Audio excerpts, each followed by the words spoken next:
Vos t-shirts, c'est ce que j'étais en train de lui dire. Ce t-shirt n'est pertinent qu'aujourd'hui. C'est le seul moment de ma vie où il rime à quelque chose. C'est vrai.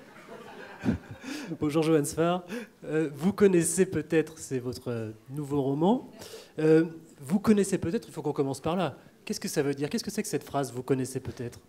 C'est une des phrases idiotes qu'on subit à longueur de journée entre le « il n'y a pas de souci » du chauffeur de taxi et le « vous connaissez peut-être » de Facebook. Évidemment, c'est un roman, évidemment, ça m'est arrivé pour de vrai, mais ça ne m'intéresse que si c'est un roman.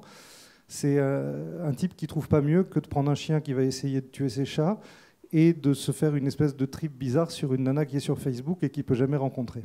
Parce qu'il faut dire que vous connaissez peut-être, ça concerne une certaine Lily, qui est très jolie, et vous devenez amis et vous commencez à écrire. Facebook vous propose une tête.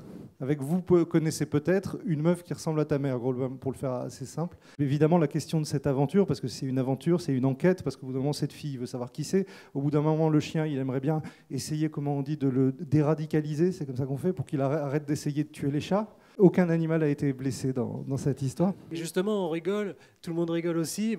Quand on lit votre bouquin, on est mort de rire, mais c'est quand même un humour à la Judd Apatow, à la Philippe Roth, effectivement. C'est quand même un humour désespéré et à vos dépens à vous, quand même. Oui. D'abord, j'adore m'en mettre plein la gueule parce que ça m'autorise à dire tout le mal que je pense des autres. Littéralement dans le livre.